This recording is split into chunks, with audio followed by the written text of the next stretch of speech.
السلام عليكم ورحمة الله وبركاته.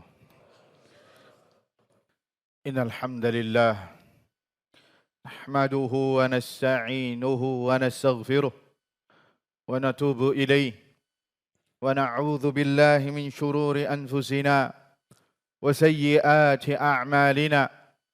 من يهده الله فلا مضل له ومن يضلل فلا هادي له.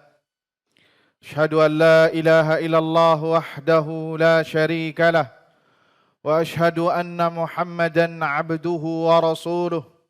اللهم صل وسلم وبارك على عبدك ورسولك محمد وعلى آله وصحبه وسلم تسليما كثيرا إلى يوم الدين. أما بعد، فإن أصدق الحديث كتاب الله وخير الهدي هدي محمد صلى الله عليه وسلم وشر الأمور محدثاتها وكل محدثة بدعة وكل بدعة ضلالة وكل ضلالة في النار. Ma'asyiral muslimin, jamaah sidang Jumat yang semoga dirahmati Allah Subhanahu wa taala.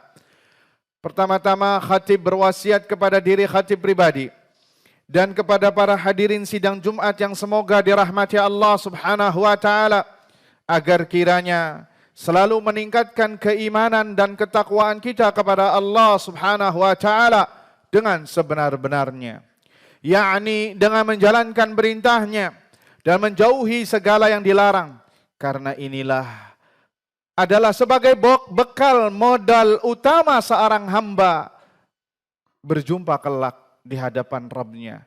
Allah Azza wa Jal pernah mengatakan, wa tazawwadu fa inna khairaz zadi taqwa. Berbekalah kalian karena sebaik-baik bekal adalah takwa. Salawat serta salam kita haturkan kepada Nabi kita Muhammad sallallahu alaihi wasallam, kepada keluarganya, kepada para sahabatnya, dan yang setia meniti di atas sunnahnya hingga hari kiamat kelak. Allahumma amin. Kaum muslimin sidang Jumat yang semoga dirahmati Allah Subhanahu wa taala. Di antara bentuk kesalahan sebagian kita kaum muslimin adalah meyakini bahwasannya taubat hanya diperuntukkan bagi orang yang melakukan perbuatan dosa saja, atau orang yang melakukan kesalahan saja. Apalagi sampai ada yang merasa kalau diperintahkan atau diajak untuk bertaubat, ia marah karena dianggap sebagai seorang pendosa. Dia tersinggung karena dicap sebagai orang yang berbuat dosa. Padahal ayyuhal ikhwah, memang kita semua adalah orang yang banyak melakukan dosa. Sebagaimana Nabi sallallahu alaihi wasallam bersabda, hadis yang diriwayatkan Ibnu Majah, Darimi dan Al-Hakim, kullu bani Adam khata' wa khairul khata'ina tawwabun. Setiap anak manusia adalah tempat salah dan sebaik-baik orang yang berbuat salah adalah yang bertobat kepada Allah Subhanahu wa taala. Kaum muslimin sidang Jumat yang semoga dirahmati Allah Subhanahu wa taala. Setidaknya ada 3 hal yang mewajibkan kita untuk bertaubat kepada Allah Subhanahu wa taala. Yang pertama, karena dosa-dosa. Kemudian yang kedua, karena kurang bersyukur kepada Allah Subhanahu wa taala, dan yang ketiga, karena kita kurang beribadah sebagaimana yang dikehendaki Allah Subhanahu wa taala. Hal ini telah disinggung oleh para ulama, di antaranya Al-Imam Ibnul Qayyim rahimahullahu taala dalam kitab beliau Madarijus Salikin. Kaum muslimin sidang Jumat yang semoga dirahmati Allah Subhanahu wa taala. Yang pertama yang mewajibkan kita untuk bertaubat kepada Allah Subhanahu wa taala adalah karena dosa-dosa. Siapa di antara kita yang tidak pernah berbuat dosa? Semuanya melakukan, saya dan Anda. Di antara dosa yang sering dilakukan oleh seorang hamba adalah dosa mengumbar pandangan. Siapa di antara kita yang tidak memandang sesuatu yang haram? Bahkan kita banyak melakukannya. Simak firman Allah Azza wa Jal dalam surat An-Nur ayat 30 dan 31. Surat An-Nur adalah surat Al-Madaniyah yang diturunkan di fase Madinah. Artinya bahwa Allah mengajak bicara di dalam ayat ini adalah orang-orang yang beriman. Para sahabat yang teguh keimanannya dan kokoh. Bukan orang-orang musyrik. Lihat apa kata Allah Azza wa Jal dan simak.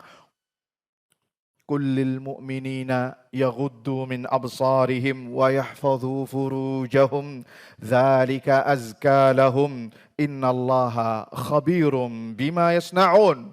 Wa kullil mu'minati yaghdudna min absarihinna wa yahfadhna furujahun. Apa kata Allah Azza wa Jalla? Katakanlah wahai Muhammad kepada kaum mukminin, bagi laki-laki yang beriman, hendaknya mereka menahan pandangannya dan memelihara kehormatannya. Yang demikian itu lebih suci bagi mereka. Sesungguhnya Allah Azza wa Jalla Maha mengetahui apa yang mereka perbuat. Katakanlah kepada wanita yang beriman, hendaknya mereka menahan pandangannya dan kehormatannya. Lihat di dalam ayat ini, ayyuhal ikhwah, Allah Azza wa Jal memanggil orang-orang beriman dari kalangan laki-laki dan perempuan tentang masalah pandangan. Allah Azza wa Jal mengetahui segala apa yang dilirik oleh mata dan disembunyikan di dalam dada. Allah Azza wa Jal berfirman, ya'lamu kha'inatal a'yuni wa ma tukhfis sudur. Dan dia Allah Azza wa Jal mengetahui pandangan mata yang khianat dan apa yang disembunyikan di dalam dada.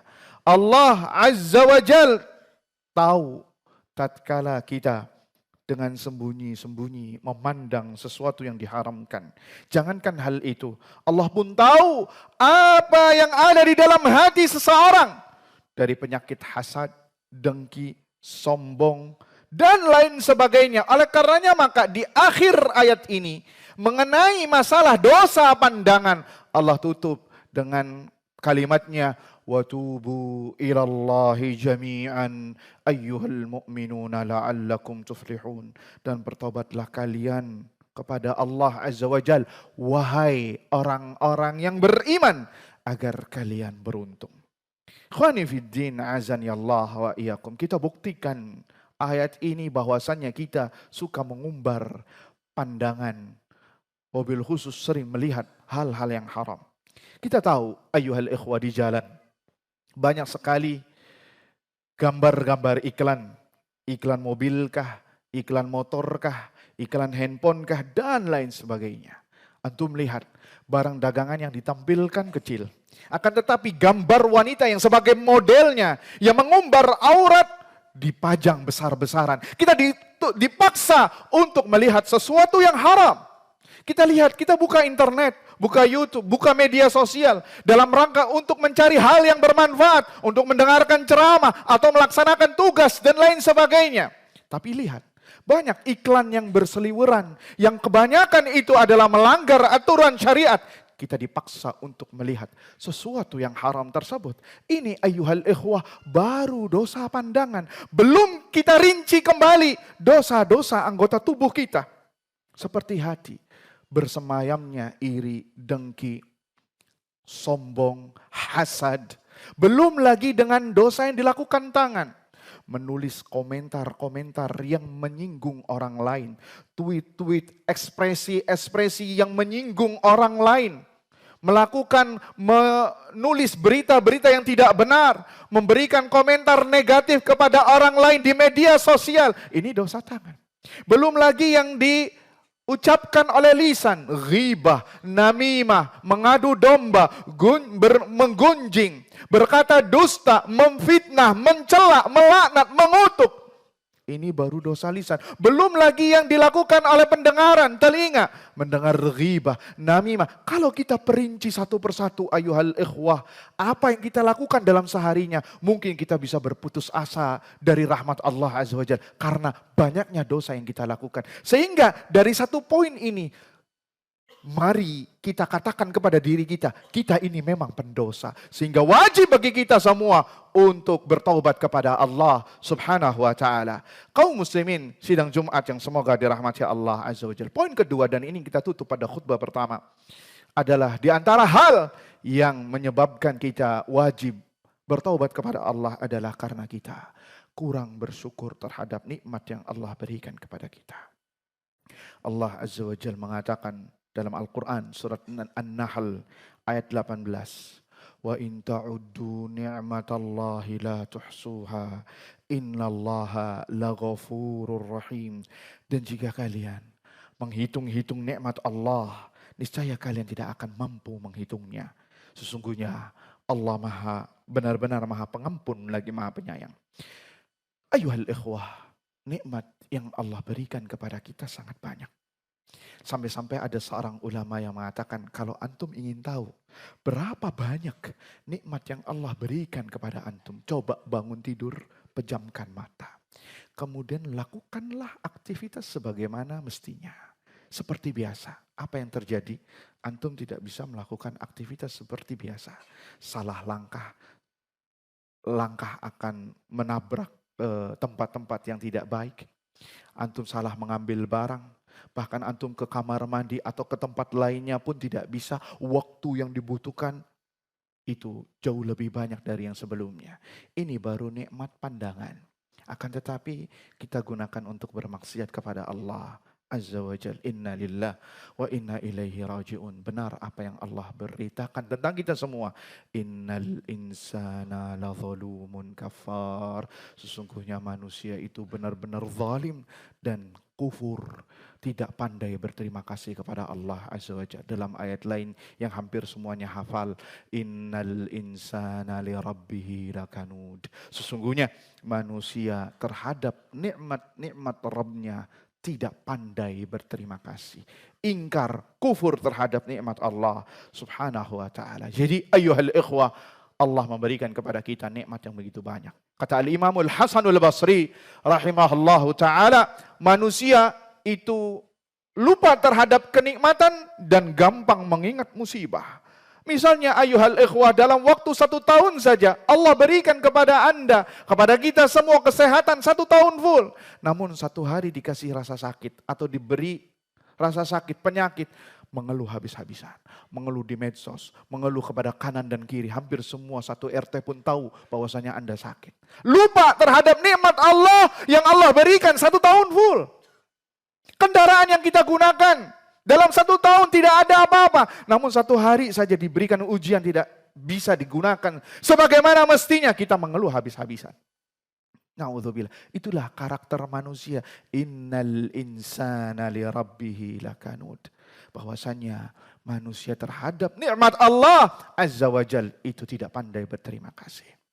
Makanya jangan heran ketika di dalam surat An-Nahl tadi ayat 18 Allah tutup ketika menyebutkan wa in ta'uddu ni'matallahi la tuhsuha innallaha laghafurur rahim. Apabila kalian menghitung-hitung nikmat Allah Azza wa Jal, kalian tidak mampu menghitungnya. Lihat Allah tutup. Apa korelasinya? Allah tutup dengan sesungguhnya Allah benar-benar maha pengampun lagi maha penyayang. Apa korelasi Allah maha pengampun lagi maha penyayang dengan manusia yang tidak pandai atau tidak bisa menghitung nikmat Allah? Karena kata para ulama, Allah tahu bahwa manusia tidak pandai bersyukur kepada nikmat yang Allah berikan. Sehingga Allah membuka dirinya untuk membuka kepada manusia agar mereka semua bertobat kepada Allah. Sebagai contoh kasus, ayyuhal ikhwah. Dan ini kita tutup pada khutbah pertama. Apa korelasi tatkala seseorang keluar dari toilet setelah buang hajat dengan kalimat gufranak, ya Allah saya memohon ampunan kepadamu. Apa korelasinya seseorang akramakumullah dengan mengeluarkan kotoran-kotorannya kemudian mengucapkan ya Allah ampunilah saya. Kata para ulama, sesungguhnya tatkala seorang melakukan qada'ul hajah, membuang hajatnya, maka itu nikmat terbesar, nikmat besar yang Allah berikan kepadanya. Jikalau Allah tahan, apa yang terjadi? dia akan merasakan kesakitan, bahkan bisa sampai meninggal dunia. Sehingga ucapan seseorang mengatakan gufranak, ya Allah, saya memohon ampunanmu, sebagai bentuk pengakuan bahwasanya dia tidak bersyukur terhadap nikmat ini. Apalagi sebagian orang menyangka, mengklaim bahwasanya itu adalah hal yang biasa, hal yang natural, hal yang tabi'i, yang terjadi setiap manusia. Padahal ini nikmat yang Allah berikan kepada seorang hamba. Apabila Allah tahan, maka seorang tidak bisa akan hidup lama atau bisa sampai meninggal dunia. Ini baru nikmat Anda bisa keluar dari toilet. Bagaimana lagi kalau kita sebutkan nikmat Allah begitu banyak.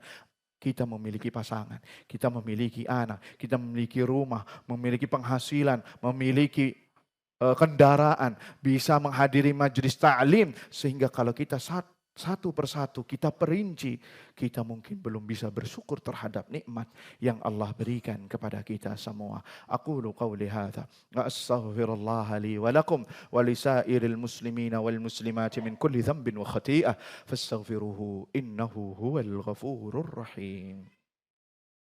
Alhamdulillah, alhamdulillahi ala ihsanih والشكر له على توفيقه وامتنانه واشهد ان لا اله الا الله وحده لا شريك له تعظيما لشأنه واشهد ان محمدا عبده ورسوله صلى الله عليه وعلى اله واصحابه ومن استنى بسنته الى يوم الدين اما بعد.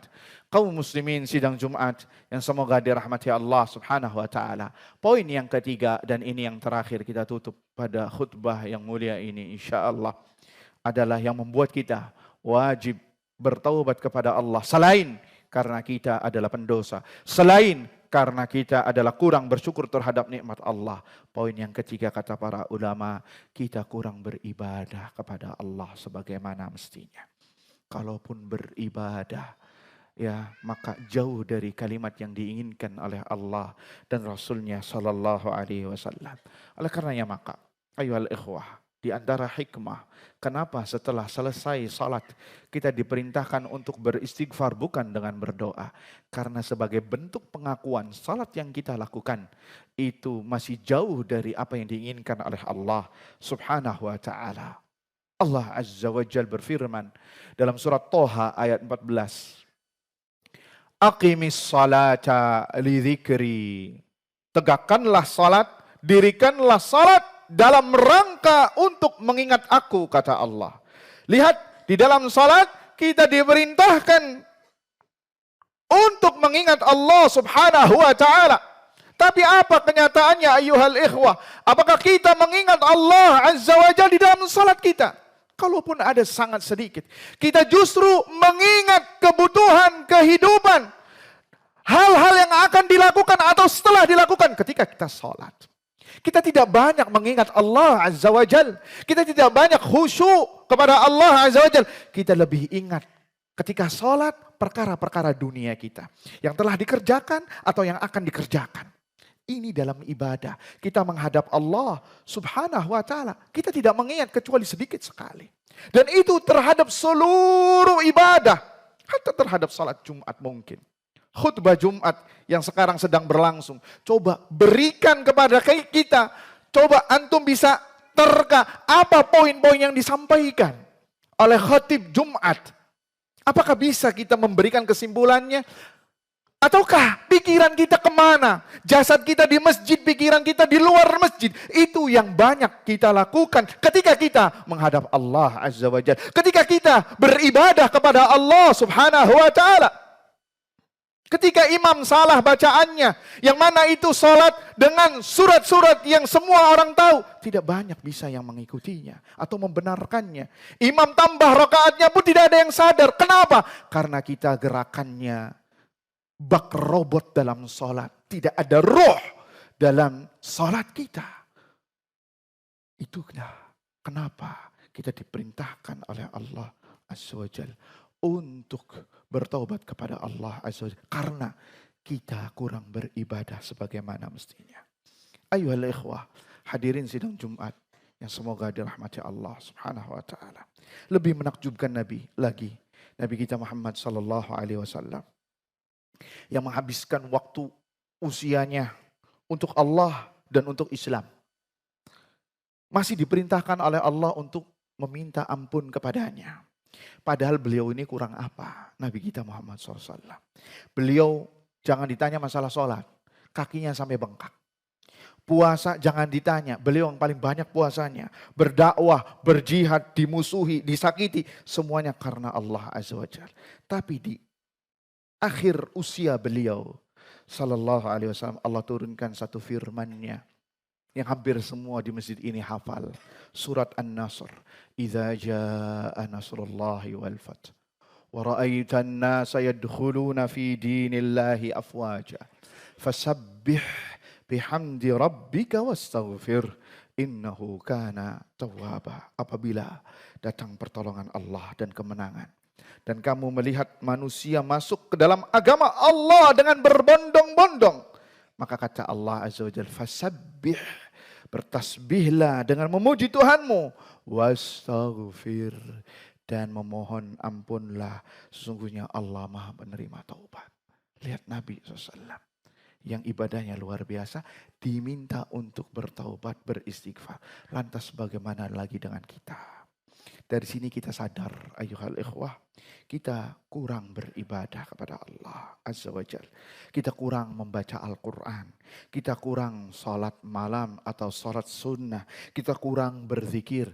Kalaupun berzikir, hati kita pun lalai. Kita kurang mengagungkan Allah sebagaimana mestinya. Sehingga dari sisi inilah kita diwajibkan untuk bertaubat kepada Allah Subhanahu wa ta'ala. Demikianlah ayyuhal ikhwah, 3 poin yang dengannya kita jadi tahu bahwasanya kita wajib bertaubat kepada Allah Subhanahu wa ta'ala karena dosa-dosa, karena kita kurang bersyukur, dan karena kita kurang beribadah kepada Allah Subhanahu wa ta'ala. Semoga kita semua termasuk orang-orang yang senantiasa bertaubat dan beristighfar kepadanya, dan semoga taubat dan istighfar kita diterima Allah Subhanahu wa ta'ala. Allahumma amin. Amin ya rabbal alamin. Semoga apa yang disampaikan bermanfaat. Innallaha wa malaikatahu yusalluna 'alan nabi ya ayyuhalladzina amanu sallu 'alaihi wa sallimu taslima. Allahumma salli 'ala Muhammad wa 'ala ali Muhammad kama sallaita 'ala Ibrahim wa 'ala ali Ibrahim innaka Hamidum Majid. Wardallahumma 'anil hunafa'il khulafa Abi Bakr wa Umar wa Uthman wa Ali wa 'an sa'iris sahabati wat tabi'in wa 'anna ma'ahum bimannika wa karamika wa judika ya akramal akramin. Allahumma ighfir lil muslimina wal muslimat المؤمنين والمؤمنات الأحياء منهم والأموات يا قاضي الحاجات. ربنا ظلمنا أنفسنا وإن لم تغفر لنا وترحمنا لنكونن من الخاسرين. ربنا هب لنا من أزواجنا وذرياتنا قرة أعين واجعلنا للمتقين إماما. ربنا آتنا في الدنيا حسنة وفي الآخرة حسنة وقنا عذاب النار. وصلى الله على نبينا محمد والحمد لله رب العالمين. أقيموا الصلاة.